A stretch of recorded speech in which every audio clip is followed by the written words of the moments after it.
Jungle.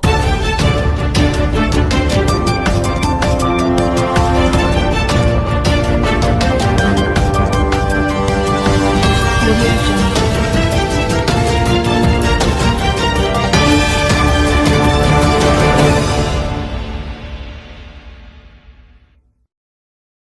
అట్టహాసంగా శ్రీ కనక మహాలక్ష్మి ధర్మకర్తల మండలి ప్రమాణ స్వీకారం. భక్తులకు మెరుగైన సేవలు అందించండి.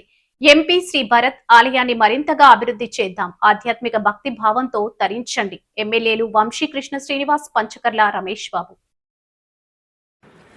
నిరంతరం అమ్మవారు భక్తుల సేవలోనే తరిస్తాం. నూతన చైర్మన్ కందుల. నగరంలోని బురుజుపేటలో వెలిసి ఉన్న శ్రీ కనక మహాలక్ష్మి అమ్మవారి నూతన ధర్మకర్తల మండలి ప్రమాణ స్వీకారం శనివారం ఉదయం అత్యంత అట్టహాసంగా నిర్వహించారు. ముందుగా ఆలయానికి చేరుకున్న పాలక మండలి సభ్యులు అంతా శ్రీ కనక మహాలక్ష్మి అమ్మవారిని దర్శించుకున్నారు. అనంతరం ముందుగా నిర్ణయించిన శుభముహూర్తాన చైర్మన్ గా కందుల నాగరాజు, ఇతర పాలవర్గ సభ్యులు తమ పదవులకు ప్రమాణ స్వీకారం చేశారు. ఈవో శోభారాణి ఆధ్వర్యంలో ఆలయ ఏఈఓ రాజేంద్ర కుమార్ తదితర అధికారుల సమక్షంలో ఈ కార్యక్రమాన్ని పూర్తి చేశారు. అనంతరం వేద మంత్రాలు, మృదు మధుర మంగళ వాయిద్యాలు నడుమ అర్చక స్వాములు పాలక మండలి సభ్యులకు ఆశీస్సులు అందించి శుభాకాంక్షలు తెలియజేశారు. భక్తులకు మెరుగైన సేవలు అందించండి. నూతన ధర్మకర్తల మండలి పదవి ప్రమాణ స్వీకారంలో Visakha MP Shri Bharat, Janasena party urban rural అధ్యక్షులు శాసన సభ్యులు వంశీకృష్ణ శ్రీనివాస్, పంచకర్ల రమేష్ బాబులు పాల్గొని మాట్లాడుతూ పాలక మండలి సభ్యులంతా భక్తులకు అన్ని సదుపాయాలు కల్పించి వారి మన్ననలు పొందాలన్నారు.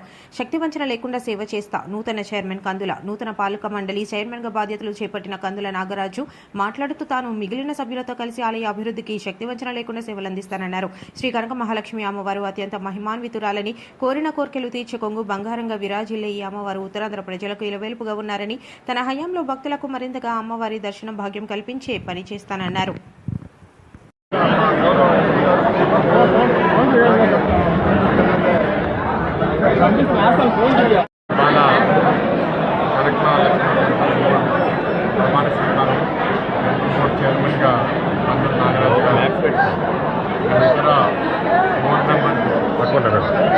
అందరూ వర్గాలకు చెందిన వాళ్ళు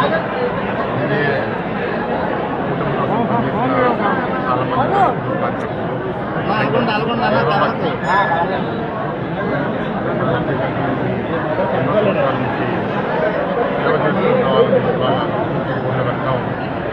సాగిస్తున్నాము.